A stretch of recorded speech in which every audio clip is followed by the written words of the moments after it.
MCC अघि बढाउन प्रयासरत प्रधानमन्त्री देउबालाई सत्ता सहयात्री दलहरूकै राम्रो संकेत। कान्तिपुर समाचारमा आज प्रधानमन्त्रीले डाकेको सर्वदलीय बैठकमा के भयो? रूपान्तरणको नारा लिएर आएका नयाँ अनुहारहरूलाई कांग्रेस बदल्ने चुनौती। भारतमा ओमिक्रोन फैलाउँदो, जोखिम नेपालमा पनि। राष्ट्रिय पुनर्निर्माण प्राधिकरणको कार्यविधि सकिँदै गर्दा बाँकी काममा देखिएको अन्यल। नेवार समुदायको योमरी पूर्णिमा र किरातको उधौली पर्वको रौनक। अनि ए डिभिजन लीगका अपडेट सहितका समाचार।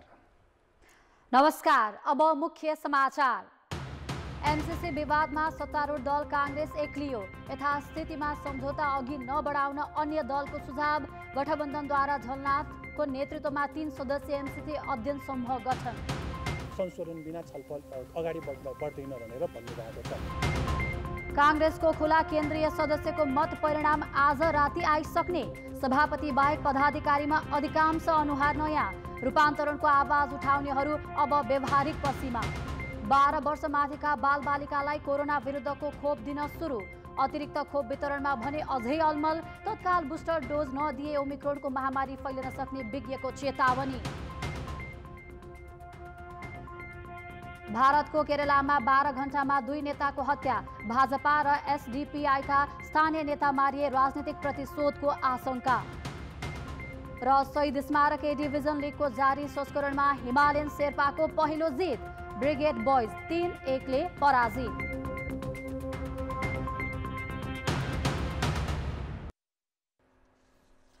एमसीसी सम्झौता संसदबाट अघि बढाउने विषयमा सत्ता गठबन्धन दलभित्रै मतभेद देखिएपछि आज बसेको एमाले बाहेकको सर्वदलीय बैठक बिना निष्कर्ष टुङ्गिएको छ।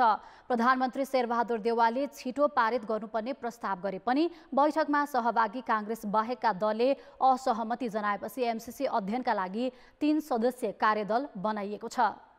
बालवाटारमा बसेको सर्वदलीय बैठकमा प्रधानमन्त्री देउवाले विषय प्रवेश गराउँदै अमेरिकी अनुदान सम्बन्धी सम्झौता एमसीसी छिटो पारित गर्नुपर्ने प्रस्ताव गरेका थिए। कांग्रेसकै अन्य नेताहरूले समेत प्रधानमन्त्रीकै प्रस्ताव बमोजिम छिटो अघि बढाउनुपर्ने बताएका थिए। तर सत्ता साझेदार दलहरूले नै यथास्थितिमा एमसीसी पास गर्न नहुने अडान राखे। अरू दलले पनि एमसीसी पारितका लागि हतार गर्न नहुने बताए। गठबन्धन दलका नेताहरूले नै एमसीसी सम्झौताका कतिपय बुँदाहरू संशोधन नभएसम्म सम्झौता पास गर्न नहुने धारणा राखेका थिए। प्रधानमन्त्रीज्यूले विषय मात्र प्रस्तुत गर्नुभयो। अब यसमा एमसीसीको विरोधमा राष्ट्रिय जनमोर्चा राप्रपाले स्पष्टैसँगै विरोधमा राख्नुभयो र त्यसपछि माओवादीका प्रचण्डजीले पनि बोल्नुभयो र उहाँले पनि संशोधन बिना यो गर्नुहुन्न भनेर हाम्रो गठबन्धनमा छलफल भएकै हो भन्नुभयो। नारायण काजी श्रेष्ठ पनि हुनुहुन्छ। उहाँले त सिधै ज्ञानेन्द्र बहादुर कार्की मन्त्रीजीले अलिकति यसलाई अगाडि बढाउन जस्तो सङ्केत गर्नुभएपछि त्यसको चाहिँ हामी समर्थन गर्दैनौँ, यो अगाडि बढाउन मिल्दैन भनेर माओवादीका नारायण काजी श्रेष्ठले पनि भन्नुभयो। बेदुराम भुषालजीले पनि यो संशोधन बिना छलफल अगाडि बढ्दैन भनेर भन्नुभएको छ।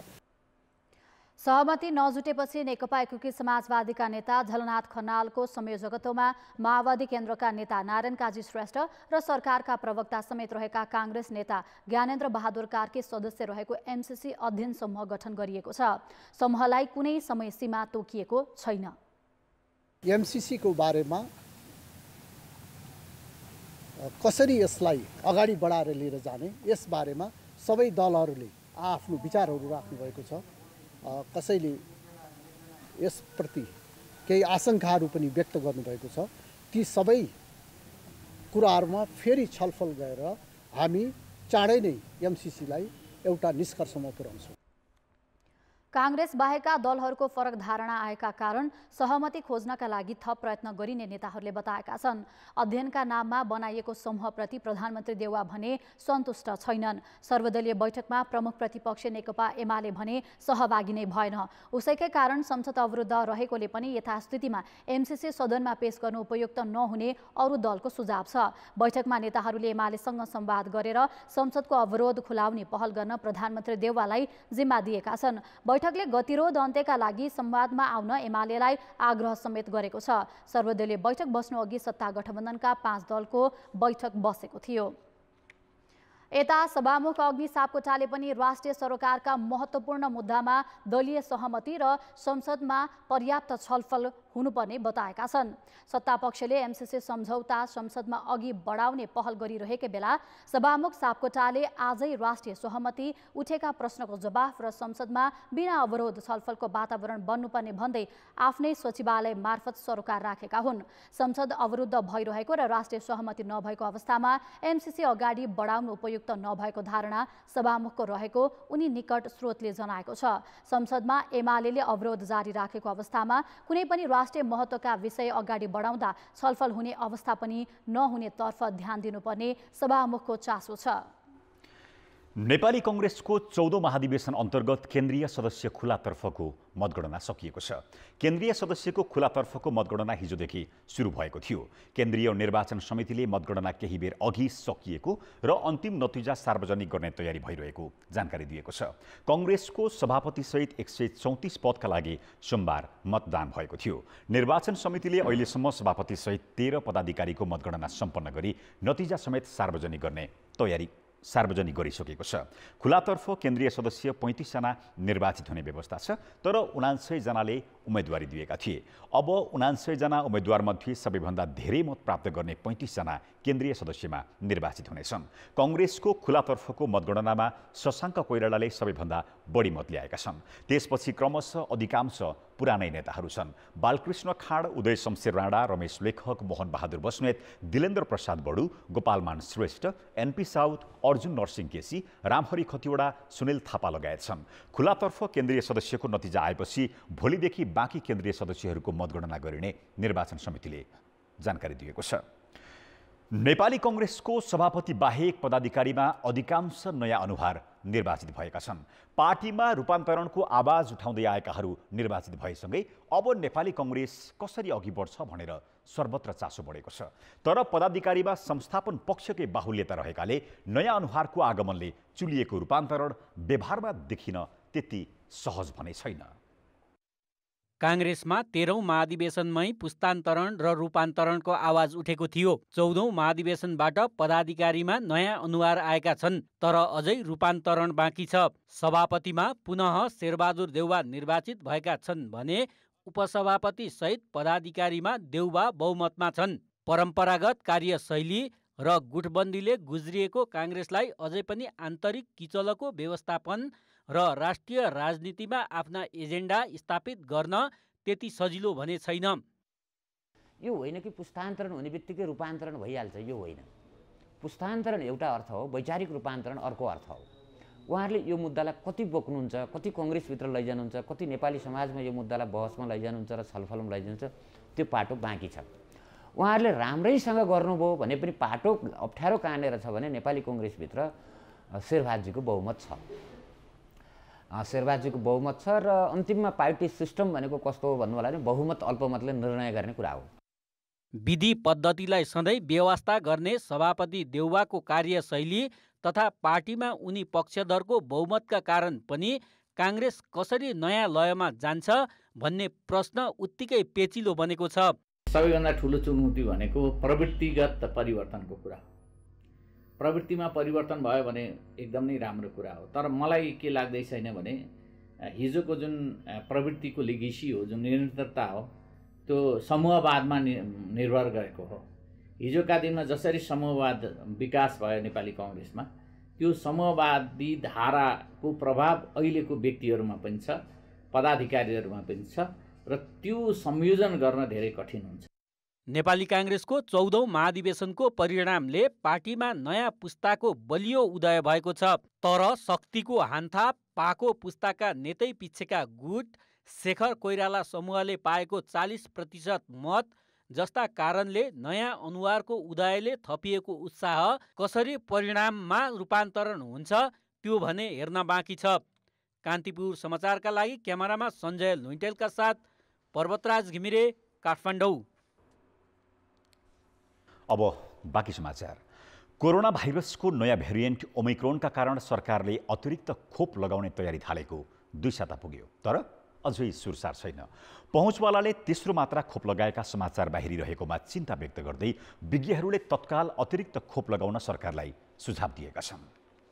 शनिबारसम्ममा भारतमा 1.25 भन्दा बढीमा ओमिक्रोन पुष्टि भइसकेको छ। नेपालमा अहिलेसम्म 2 जनामा नयाँ भेरिएन्ट पुष्टि भएको सरकारी तथ्याङ्क छ। छिट्टै फैलन सक्ने यो नयाँ भेरिएन्ट भारतमा फैलदै गएकाले नेपालमा पनि यसको जोखिम बढेको विज्ञ बताउँछन्। बेलायतमा गरिएको अध्ययनले नयाँ भेरिएन्टमा बुस्टर डोज 80% प्रभावकारी हुने र यसले भाइरसबाट बच्नका लागि सहयोग गर्ने देखाएको छ। नेपालमा पनि सरकारले अतिरिक्त खोप दिने तयारी गरिरहेको बताए पनि अझैसम्म टुङ्गो लाग्न सकेको छैन। हामी पहिलो डोज पनि चाहिएको जति दिन्छौँ, दोस्रो पनि चाहिएको जति दिन्छौँ र बुस्टर डोजमा प्रवेश गर्दाखेरि अहिले सुरुवातमा हामी वृद्ध बालबालिका र रोगीबाट प्रवेश गर्छौँ र WHO ले पनि अहिलेसम्म बुस्टर डोज अनिवार्य भनेर भनिसकेका छैन। तर 60 भन्दा माथिका र कमजोर प्रतिरोधी क्षमता कम भएका वृद्ध र बालक रोगीलाई चाहिँ लगाउँदाखेरि हुन्छ भनेको छ र अरूलाई अनिवार्य भनेको छैन। नेपालमा हालसम्म 3.5 करोड भन्दा बढी खोप आएकोमा 2 करोड 16.5 लाख खोप खपत भइसकेको छ। जनसङ्ख्याको 31.7%ले खोपको 2 मात्रा पाएका छन्। सरकारले जोखिम समूहलाई पहिचान गरी समयमै बुस्टर डोज दिएन भने भोलि नेपालमा पनि ओमिक्रोनको महामारी हुन सक्ने र क्षति निम्ताउन सक्ने विज्ञ बताउँछन्। बुस्टर लगाउने बित्तिकै आजको भोलि नै इम्युनिटी आउँछ भन्ने छैन, मिनिमम 2 हप्ता लाग्छ। त्यसै कारणले हाम्रो माग चाहिँ के हो भने WHO ले भनेको ठिकै छ, तर त्यो सबै देशहरूलाई भनेको हुनसक्छ। तर नेपालको कन्टेक्स्टमा हामी गर्ने हो भने चाहिँ इन्डियामा आउटब्रेक हुने सङ्घारमा हामी उभिएको खण्डमा हामीसँग धेरै दिनहरू अथवा धेरै हप्ता बाँकी नहुन सक्छ। त्यसै कारणले चाहिँ हामीले अहिले नै साइड बाई साइड बुस्टर पनि लगाउन थाल्नुपर्छ। त्यसो त पहुँच भएकाहरूले भित्रभित्रै खोपको तेस्रो मात्रा लिएको कुरा बाहिर आइरहेको छ। त्यसैले सरकारले यसको छानबिन गरी खोप नलगाएकाहरूलाई छिटो खोप लगाउने व्यवस्था र खोपको तेस्रो मात्रा लगाउन ढिलो गर्नु हुँदैन। कान्तिपुर समाचारका लागि हेटौँडाबाट बालकृष्ण अधिकारी र क्यामेरामा विकास जोशीका साथ कृपाल गौतम, काठमाडौँ। अब जनमतको अन्तिम परिणाम। जनमतमा हिजो हाम्रो प्रश्न थियो, स्मार्ट सिटी बनाउने भन्दै स्थानीयको जग्गा रोका गर्ने तर योजना अघि नबढाउने सरकारी रवैयालाई के भन्नुहुन्छ? ए, इच्छा शक्तिको अभाव, बी, तयारी बिनाको योजना र सी, तदारुकता पुगेन। जनमतको अन्तिम परिणाम यस्तो छ, ए, इच्छा शक्तिको अभावमा 12%, बी, तयारी बिनाको योजनामा 80% र सी, तदारुकता पुगेनमा मात्र 8%। अब आजको प्रश्न।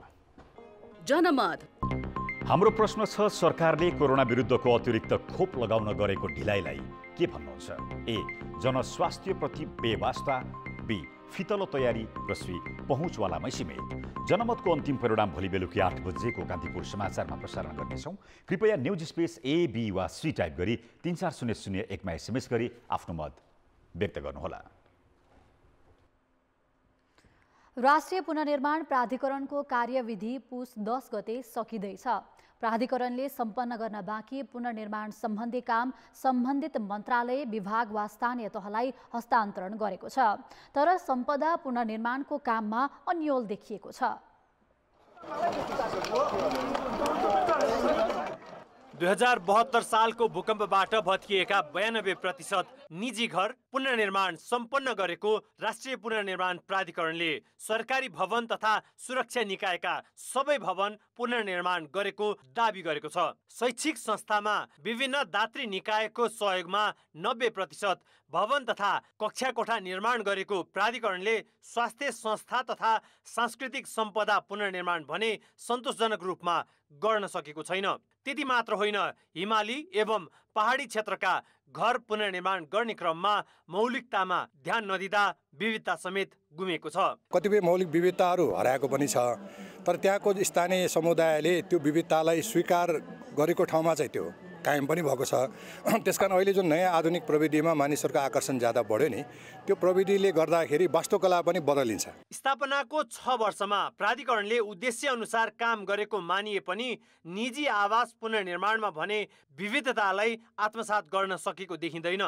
घरहरू दरिलो भयो होलान्, घरहरू बलियो भएलान्, भूकम्प आउँदाखेरि मान्छेहरू बाहिर निस्केर भागेर आफू बच्न सक्ने समय प्राप्त गर्न सम्मलाई ती पूर्वाधारहरू नढल्न सक्लान्। तर हामीले परम्परागत रूपमा शैलीहरू जुन छन्, हाम्रा बस्तीहरूका जुन सुन्दरता थियो त्यो चाहिँ अवश्य पनि गुमायो। त्यहाँ चाहिँ जस्ता र कङ्क्रिटका घरहरू चाहिँ बने, तर त्यसमा सुरुवातमै अलिकति मिस्टेक भयो, गल्ती भयो।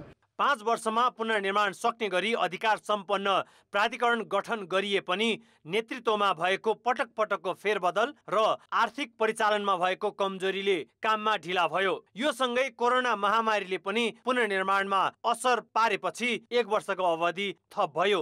यो अवधिसम्म 920 सांस्कृतिक सम्पदा मध्ये 493 वटाको मात्रै पुनर्निर्माण सम्पन्न भएको छ। अझै 100 भन्दा बढी सम्पदा पुनर्निर्माण सुरु नै भएका छैनन्। काम गर्ने चाहिँ जनशक्तिहरू तयार भएका छन् तल्लो तहमा चाहिँ हाम्रो चाहिँ कारिगरहरू, त्यो ठुलो क्यापिटल हामीसँग छ अहिले, ह्युमन क्यापिटल। त्यसका आधारमा यी कामहरू अगाडि बढ्ने कुराको त सुनिश्चित भइरहेको छ नि। त्यसले त हामीलाई, मलाई लाग्छ हाम्रो चाहिँ के छ भन्दाखेरि अब हामीमा नेगेटिभिटी छ कि बढी, हुँदैन हुँदैन हुँदैन भन्नेबाट हुर्केर आइरहेका छौँ हामी यो जेनेरेसन। तर के चाहिँ मान्नु पऱ्यो भने 600 वटा बनिसकेपछि अर्को 100 चाहिँ वटाको करिब चाहिँ सङ्ख्या बन्दैन भनेर त जानु भएन। 600 बनाउन सक्ने यो क्षमता भएको जनशक्तिले अर्को 100 बनाइहाल्छ भनेर चाहिँ हामी त्यो तरिकाले जानु पर्यो। त्यसरी जाँदाखेरि यो सबै कामहरू सम्भव छ। अन्य क्षेत्रको तुलनामा सांस्कृतिक सम्पदा पुनर्निर्माणको कामलाई जटिल मानिन्छ। सम्पदा पुनर्निर्माणको जिम्मेवारी पुरातत्व विभागले पाएको छ। स्थानीय तहसँगको समन्वयमा विभागले पुनर्निर्माण गर्नेछ। तर स्थानीय तहमा बुझेका मानिसको अभाव र बुझेका व्यक्तिको तत्परता नहुने हो भने बाँकी पुनर्निर्माणले गति पाउनेमा शङ्का उब्जाएको छ। कान्तिपुर समाचारका लागि क्यामेरामा विकास जोशी र पशुपति बुढाथोकीका साथ सुबिन्द्र श्रेष्ठ, काठमाडौँ। अर्थ र विकास। दूधको मूल्य पुनरावलोकन गर्न गठित कमिटीलाई किसानहरूले मूल्य वृद्धि गर्न सुझाव दिइरहेका बेला डेरी विज्ञहरूले उत्पादन लागत घटाउने विकल्पमाथि बहस गर्न सुझाएका छन्। डेरी विज्ञहरूले मूल्य समायोजन भन्दा पनि किसानलाई उत्पादन लागत घटाउने विकल्प दिनुपर्ने सुझाएका हुन्। उनीहरूले दूधको मूल्य वृद्धि भएमा स्वदेशी किसानले उत्पादन गरेको दूध बिक्री नहुने र भारतबाट सस्तो दूध भित्रने जोखिम औलाए। उता दुग्ध विकास बोर्डका उपकार्यकारी निर्देशक बाबुकाजी पन्तको संयोजकत्वमा गठित कमिटीलाई कृषि सहकारीहरूले लिटरमा 5 देखि 8 रुपैयाँसम्म मूल्य वृद्धि गराउन सुझाव दिएका छन्। उत्पादन लागत र बजार हेरी प्रतिवेदन पेश गरिने निर्देशक पन्तले जानकारी दिए। ठेक्नै नसक्ने गरी उत्पादन लागत बढेको हुँदा अविलम्ब किसानले माग गरेका छन्। केही 2 पैसा नआउने भएको हुनाले दुधको मूल्य अत्यन्तै जरुरी तुरुन्तै यदि नबढाएको खण्डमा किसानहरू चाहिँ आन्दोलित हुने अवस्था सँगै छ। ब्रेकपछि समाचारमा पुनः स्वागत छ। आज धान्य पूर्णिमा अर्थात् योमरी पुन्ही। नयाँ अन्नबाली भित्र्याएको खुसियालीमा नेवार समुदायले योमरी पुन्ही र किराँत समुदायले उधौली पर्व मनाइरहेका छन्। कृषिसँग अन्योन्याश्रित सम्बन्ध रहेको यहाँका जात जातिको अधिकांश सांस्कृतिक चाडपर्व कृषिसँग जोडिएका छन्। नेवारीमा योको अर्थ मन पराउनु र मरीलाई रोटी भनिन्छ। चामलको पिठो तातो पानीले मुछेर चाकु वा खुवा हालेर अन्डाकार रूपमा डल्लो बनाइएको परिकार यो मरी हो। नेवार समुदायले नयाँ अन्नबाली भित्र्याएको खुसियालीमा यो मरी पुन्जी मनाउने गरेका हुन्। यो मरी र खेती किसानी गर्ने ज्यापुहरू बीच तादात्म्य सम्बन्ध रहेको भन्दै उपत्यकाका भूमिपुत्र नेवार समुदायले यो मरी पुन्जीसँगै राष्ट्रिय ज्यापु दिवस मनाएका छन्। यो मरी बनाएपछि नजिकको शक्तिपीठ मन्दिरमा गई पूजाआजापछि धान राख्ने भकारी वा कोठीमा यो मरी राखी पूजा गर्ने र पछि प्रसादका रूपमा खाने चलन छ। ज्यापु संस्कृतिको जगेर्ना र आपसी सद्भाव मैत्रीपूर्ण सम्बन्ध सुदृढ गर्ने उद्देश्यले 18 वर्ष अघिदेखि काठमाडौँका 63 टोलका गुठीले सांस्कृतिक उत्सवकै रूपमा ज्यापु दिवस मनाउँदै आएका छन्। त्यही क्रममा नेवारी पोसाक हाकु पतासीमा सजिएर परम्परागत बाजागाजा र झाँकी सहित र्यालीमा सहभागी भए। खेतमा धेरै काम गर्छ अनि काम गरेर गाह्रो हुन्छ। अब बलियो गर्नलाई यो चाको होइन भिटामिन हुन्छ त्यो राखेर खाने सबैले त्यस्तो नियम गरिरहेको छ कि पहिल्यैदेखि। यो ज्यापु जातिको चाहिँ यो कृषि धान भित्राउने महत्त्वपूर्ण दिन भएको हुनाले यो दिनलाई यो योमरीको पुण्य दिनलाई हामीले गौरवका साथ ज्यापुहरूको दिवस हो, ज्यापु डे हो भनेर 2061 सालदेखि हामीले चाहिँ ज्यापु दिवस राष्ट्रिय ज्यापु दिवसको रूपमा मनाउँदै आइरहेको। नेवार संस्कृति भन्नाले मूलत ज्यापु संस्कृतिलाई नै बुझिन्छ। विभिन्न समुदायमध्ये ज्यापु समुदायको आफ्नै मौलिक संस्कृति मुलुककै पहिचान बनेको छ। ज्यापू दिवसमा प्रधानमन्त्री शेरबहादुर देउवाले विभिन्न जात जातिको सांस्कृतिक समूहको साझा परम्परागत मौलिक संस्कृति र सभ्यतालाई संरक्षण गरी जीवन्त राख्नु सबैको साझा दायित्व रहेको बताए। काठमाडौँ उपत्यकाभित्र ज्यापू समुदायले आफ्नो मौलिक तथा परम्परागत संस्कृतिलाई जीवन्त राखेर विगतदेखि गर्दै आएको प्रयास सराहनीय छ। ज्यापू समुदायको संस्कृति सभ्यताको संरक्षणका लागि आगामी दिनमा उपलब्ध गराउनुपर्ने आवश्यक सहयोगका लागि सरकार तयार रहेको दिवस मनाउन चाहन्छु। यसै गरी किराँत समुदायले पनि उधौली पर्व मनाएका छन्। राई, लिम्बू, सुनवार, याक्खा लगायतका किराँत समुदायले नयाँ अन्नबाली भित्र्याएको खुसियालीमा प्रकृति र पितृलाई स्मरण गर्दै मनाउने प्रचलन छ।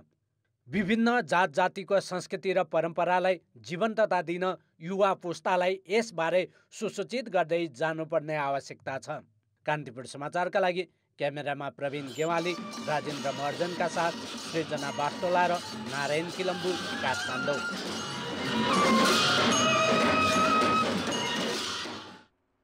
पाँचथर सहित प्रदेश 1 का विभिन्न जिल्लामा आज उधौली पर्व र चासोक तङनाम मनाइएको छ। राई, लिम्बू र सुनवार जातिले आफ्नो संस्कृतिमा आधारित पर्वहरू मनाएका हुन्। मङ्सिर पूर्णिमाका दिन लिम्बू समुदायका सदस्यले नयाँ अन्नको नुहागी खानुका साथै स्याम्ब्रुङ नाच्दै चासोक तङनाम मनाएका छन् भने राईहरूले ढोल नाचेर उधौली मनाएका छन्। यस्तै सुनवार जातिले फोल स्यादर पर्व पनि आजै मनाएका छन्। खेतीपाती गरेर ल्याउँदाखेरि हामीहरू वर्षा दिनको के हो भन्दाखेरि वर्षा दिनमा चाहिँ हामीलाई चासोक तङनाम भनेको नुहागी। चासोक तङनामका अवसरमा आज लिम्बू जातिको बाहुल्य रहेका पाँचथर, ताप्लेजुङ, तेह्रथुम र इलाम लगायतका जिल्लामा शुभकामना आदान प्रदान पनि गरिएको छ। अब जनताको आवाज। हामीले आज विभिन्न जिल्लामा सोधेका छौँ, सांस्कृतिक पर्वलाई जोगाउन के गर्नु पर्ला? जनताको आवाज। परम्परा कायम हुने गरिकन विद्यालय स्तरबाट नै शिक्षा दिन जरुरी ठान्दछु। वडाहरू नगरपालिकाले सहयोग गर्नुपर्छ। निरन्तर दियो भने यो चाहिँ राम्रो हुँदै जान्छ। सरकारले पनि हेर्नुपर्छ। युवाहरूलाई यहाँको संस्कृतिको बारेमा जानकारी गर्न सचेत गराउनुपर्छ। राज्यले पनि विशेष गरी यो सांस्कृतिक पर्वहरूलाई सांस्कृतिक चाडहरूलाई चाहिँ संरक्षण गरेर ल्याउनु पर्दछ। आफ्नो आफ्नो चाडबाडहरूलाई चाहिँ मनाउँदै जानुपर्दछ। पुरानो पुस्ताहरूबाट हाम्रो नयाँ पुस्ताहरूले चाहिँ यो कुरालाई सिक्नुपर्छ। जाति, भाषा, धर्मको लागि चाहिँ राज्यबाट पनि लगानी गर्नुपर्छ। पर्वको दिन चाहिँ सार्वजनिक बिदा दिने व्यवस्था राज्यले मिलाउनुपर्छ। सबैजना आइदिनु पर्यो, आफूले जानेको संस्कृति देखाउनु पर्यो। समुदायगत हिसाबले पनि पहल गर्ने। मेरो छोरीलाई पनि यस्तै चाडबाडमा यस्तो बनाउनु पर्छ, उस्तो बनाउनु पर्छ भनेर सिकाइरहन्छु। बच्चाहरूलाई यो हाम्रो संस्कृति है यस्तो है भनेर त उसलाई जानकारी गराइ जानु पर्यो। हजुरआमा बुवाहरूले पहिल्यैदेखि बच्चा बेलादेखि हामीले सिकाइराखेको हामीले जानेको पनि छ। कार्यक्रमहरू यसरी गरिराख्दाखेरि त्यो चाहिँ जगेर्ना हुन्छ। संस्कारै यसरी नै हराइहाल्छ नि, हामीले गर्नै छोडिदियौँ भने त। एक रूपले हामी मानेर लानुपर्ने हुन्छ। जगेर्ना गर्नुपर्छ भन्ने एउटा सन्देश दिनको लागि पनि हामी चाहिँ यो पर्वहरू मनाउने गर्छौँ। हामीले सामूहिक रूपमा वर्षमा 2 पटक हामीले यस्तो कार्यक्रम गर्नुपर्छ। यसलाई चाहिँ फलोअप गराउनलाई उनीहरूलाई सिकाउनु पर्छ। हाम्रो पिँढी नयाँ पिँढीहरूलाई युवाहरूलाई चाहिँ इन्भल्भ गराउँदै अगाडि बढाउनुपर्छ। युवाहरू मिलेर हामीले आफ्नो सांस्कृतिक भाषाहरू जोगाउनुपर्छ। जबसम्म हामी हाम्रो संस्कृति हामी जोगाउँदैनौँ तबसम्म हाम्रो अस्तित्व रहँदैन। खेलकुद समाचार। कान्तिपुर खेलकुद समाचारमा स्वागत छ। नेपाल साफ अन्डर-19 महिला च्याम्पियनसिपको लिग चरणको आफ्नो अन्तिम खेलमा भारतसँग 1-0 गोलले पराजित हुँदै बाहिरिएको छ। ढाका स्थित शाहिद मुस्तफा कमल स्टेडियममा भएको खेलको पहिलो हाफ गोलरहित बराबरीमा रोकिएको थियो। 67औं मिनेटमा पूर्णिमा देवी नुरायमले गरेको एकमात्र गोल नै भारतलाई प्रतियोगिताको फाइनलमा पुग्न पर्याप्त रह्यो। भारत पहिलो पटक उपाधि नजिक पुगेको हो। यदि भारतलाई बराबरीमा मात्रै रोकेको खण्डमा पनि नेपालले लगातार दोस्रो पटक फाइनलमा स्थान बनाउने थियो। हिमालयन शेर्पा क्लबले जारी सिजनको 37 स्मारक ए डिभिजन लिगमा पहिलो जित हात पारेको छ। 5औं चरणको खेलमा उसले आज ब्रिगेड बोइजलाई 3-1 गोलले पराजित गरेको हो। त्रिपुरेश्वर स्थित दशरथ रङ्गशालामा भएको खेलको सुरुवातमा नै शेर्पाले अग्रता बनाएको थियो। चौथो मिनेटमा विश्वास श्रेष्ठको फ्री किकमा मुटाम्बा पिस्टोनले हेडर गोल गरे। 53औं मिनेटमा ब्रिगेड बोयजले बराबरी गोल फर्कायो। उसका लागि शिशिर लेखीको सहयोगमा भुवन बस्नेतले उत्कृष्ट फिनिसिङ गरेका हुन्। 74औं मिनेटमा जीवन गुरुङले दिएको लामो पासमा सुरेश कुमारले गोल गरेपछि शेर्पाले फेरि अग्रता बनायो। इन्जुरी समयमा वैकल्पिक खेलाडी मनिष थापाले उत्कृष्ट गोल गर्दै शेर्पाको 3-1 गोलको जित सुनिश्चित बनाए। यो जितपछि हिमालयन शेर्पा रेलिगेसन जोनभन्दा बाहिर निस्किँदै तालिकाको 8औं स्थानमा उक्लिएको छ। उसले 5 खेलबाट 5 अङ्क बनाएको छ। ब्रिगेड बोइज भने 10औं स्थानमा झरेको छ। उसको 5 अङ्क नै छ। लिगमा भोलि फ्रेन्ड्स र एपिएफ फुटबल क्लब बीच प्रतिस्पर्धा हुनेछ। धनगढी स्थित फाप्ला क्रिकेट मैदानमा भएको खेलमा टस जितेर पहिले ब्याटिङ गरेको प्रदेश 1ले खराब सुरुवात गरेको थियो। उसले मात्र 6 रन बनाउँदा सुरुवाती 2 विकेट गुमायो। त्यसपछि मैदान प्रवेश गरेकी अप्सरा बेगमले स्मृति कटवालसँग मिलेर 52 रनको साझेदारी गरी टिमलाई सम्मानजनक स्कोरतर्फ डोहोर्याएकी थिइन्। अप्सरी 51 रनमा अभिजित रहिन्। यस्तै स्मृतिले 20 तथा शबनम राईले 15 रनको योगदान गरिन्। बागमतीका लागि अस्मिता कर्मचारी र खुशी डङ्गोलले समान 2-2 विकेट लिए। जवाफमा उत्रिएको बागमती निर्धारित 20 ओभरमा 8 विकेट गुमाएर 59 रनमा समेटियो। उसका 2 खेलाडीले मात्र दोहोरो रन बनाउन सके। 5 खेलाडी रन आउट भएका थिए। यस्तै लुम्बिनी प्रदेश पनि लगातार दोस्रो जित हात पार्दै अन्तिम 4मा प्रवेश गरेको छ। उसले आफ्नो दोस्रो खेलमा कर्णालीमाथि 10 विकेटको शानदार जित निकालेको हो। उसको कारण 6 ओभरमा झारिएको खेलमा टस जितेर पहिले ब्याटिङमा आएको कर्णालीले 3 विकेट गुमाएर 17 रन बनायो। 18 रनको झिनो लक्ष्य लुम्बिनीले बिना क्षति 3.1 ओभरमा पूरा गर्यो। भोलि पनि दुईवटा खेलहरू हुनेछन्। भोलिका खेलमा समूह बी का टोली बीच प्रतिस्पर्धा हुनेछ। पहिलो खेलमा घरेलु टोली सुदूरपश्चिम र विभागीय टोली एपिएफ क्लब बीच प्रतिस्पर्धा हुनेछ। अर्को खेलमा गण्डकी प्रदेश र प्रदेश नम्बर 2 खेल्नेछन्। राष्ट्रिय क्रिकेट टिमको कप्तानमा नियुक्त युवा स्पिनर सन्दीप लामिछानेले अबको लक्ष्य विश्व क्रिकेटमा नेपाललाई स्थापित गर्नु रहेको बताएका छन्। कप्तान नियुक्त भएपछि पहिलो पटक सामाजिक सञ्जाल मार्फत आज सन्दीपले नेपाली क्रिकेट टिमको नेतृत्व गर्ने अवसर दिएकोमा नेपाल क्रिकेट सङ्घ क्यान तथा समर्थकलाई धन्यवाद दिए। उनले आफ्नो पोस्टमा कारबाहीमा परेका 4 खेलाडीप्रति सङ्केत गर्दै सबैका लागि टिमको ढोका खुल्ला रहेको उल्लेख गरेका छन्। क्यानले बुधबार ज्ञानेन्द्र मल्ललाई बर्खास्त गर्दै उनलाई कप्तानको जिम्मेवारी दिएको थियो। क्यानले दिपेन्द्र सिंह ऐरीलाई पनि उपकप्तानको पदबाट बर्खास्त गरेको थियो। यी 2 सहित सोमपाल कामी र कमल सिंह ऐरीलाई 6 महिनाका लागि सेन्टर कन्ट्र्याक्टभन्दा बाहिर राखिएको छ। कारबाहीपछि पत्रकार सम्मेलन गर्दै खेलाडीले क्यानले निर्णयमा पुनर्विचार नगरे खेलमा नफर्कने आशय व्यक्त गरेका छन्। यस्तोमा सन्दीप सामु टिमलाई एकजुट बनाएर अघि लैजानुपर्ने चुनौती छ। लगातार 2 पटक विश्वकप खेल्नबाट चुकेको नेपाली अन्डर-19 टिमको साख गिरेको छ। एसोसिएट राष्ट्रको बलियो टोलीको रूपमा आफूलाई प्रस्तुत गर्दै आएको युवा टोलीले कोरोना महामारीका 2 वर्ष एक्सपोजरको अवसर नै पाएन। लय गुमाएको आरोप खेप्दै आएको नेपाली अन्डर-19 टिम आगामी पुस 8 गतेबाट युएईमा सुरु हुने एसिया कपमा उत्कृष्ट प्रदर्शन गर्दै गुमेको साप फिर्ता ल्याउने सोचमा छ। सन् 2016 यता विश्वकप खेल्न नपाएको नेपालका लागि एसिया कप क्षमता तिखार्ने सुनौलो अवसर हो। 7 वर्षपछि आयोजना भएको अन्डर-19 राष्ट्रिय प्रतियोगिताबाट एसिया कप खेल्ने टोली तयार पारिएको छ। प्राय सबै खेलाडीको यो पहिलो अन्तर्राष्ट्रिय टुर हुनेछ। शून्य घरेलु प्रतियोगिता र कोभिडको मारमा परेको युवा टोली प्राप्त अवसरलाई अधिकतम सदुपयोग गर्ने लक्ष्यमा छ। युवा छन्, जोस जागर छ, धेरै अनुभवी छैनन्। जस्तो योभन्दा अगाडिको जति पनि अन्डर-19 को टोलीहरू बन्थ्यो त्यसमा चाहिने केही नभए पनि 2-3 वटा चाहिने नेसनल साइडको चाहिने सिनियर साइडको केटाहरू हुन्थ्यो। इन्टरनेसनल धेरै एक्सपोजर पाएको केटाहरू हुन्थ्यो, अनुभव हुन्थ्यो। यो टोलीमा अनुभवको चाहिने कमी छ हैन, त्यो एउटा नेगेटिभ पार्ट हो। त्यो हो, तर एउटा युवा छन्, धेरै नयाँ केटाहरू छन्, जोस छ, मलाई केही गर्नु छ हैन, मलाई देखाउनु छ भन्ने छ उनीहरूलाई।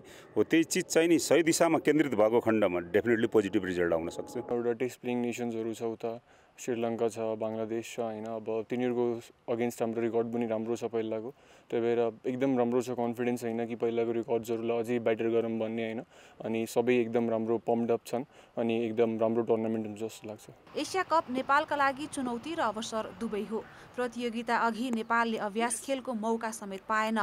सिनियर टोलीसँग खेल्ने तालिका भए पनि क्रिकेट सङ्घ र खेलाडी बीचको विवादको असर युवा टोलीमा पर्यो। आफूभन्दा बलिया टिमसँग प्रतिस्पर्धामा उत्रँदा नेपाललाई कमजोरी सुधार्ने र नयाँ कुरा सिक्ने मौका मिल्नेछ। पहिलोचोटि त हाम्रो अन्डर 19 लेभलले चाहिँ मलाई लाग्छ जहाँसम्म हामीले अहिलेसम्म राम्रो क्रिकेट खेलेको होइन। अनि जो वर्ल्ड कप एउटा मिस भयो, हामी 1 रनले अब पानीले चाहिँ डिस्टर्ब गर्यो। त्यसपछि हामीले योपालिको वर्ल्ड कप क्वालिफायर खेल्न पाएनौँ। मलाई यहाँसम्म योपालि हाम्रो यति राम्रो टिम चाहिँ मलाई विश्वास छ कि हामीहरू योपालि क्वालिफाई हुन्थ्यौँ। अब त्यहाँ पनि 2टा टेस्ट राष्ट्रसँग खेल्न पाइरहेछौँ हामी, बङ्गलादेश श्रीलङ्कासँग। अब ठुलो अपर्च्युनिटी हो मेरो लागि। अब यसलाई क्यारी गरेर अगाडिको गेमहरू पनि छ त्यसमा खेल्ने। 3 वर्ष अघि विश्वकप छनौट अन्तर्गत युएई विरुद्धको खेलमा नेपाल डर्कवर्थ लुइस नियम अनुसार 1 रनले पराजित हुन पुग्यो। वर्षा बाधक बनेको खेलको सोही नतिजाका कारण नेपालले 2020 को विश्वकप गुमाएको थियो। अन्डर 19 विश्वकपका पछिल्ला 2 संस्करणमा छनौट हुन असफल रहेका 19 वर्ष मुनिको टिमले निकै आलोचना खेप्दै आएको छ।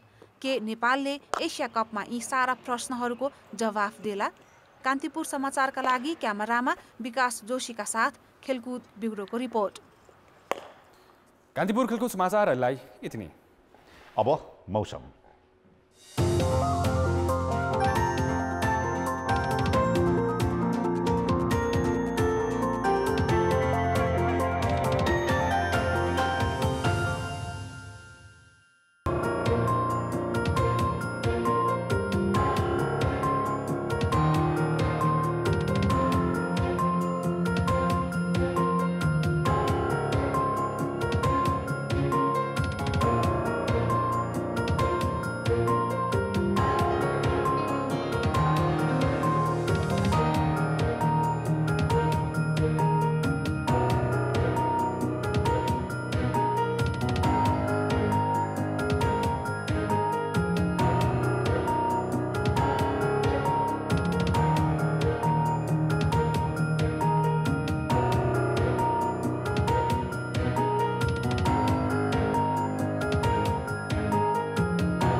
कान्तिपुर समाचार अहिलेलाई सकियो। कान्तिपुर टेलिभिजन हेर्दै गर्नुहोला। नमस्ते।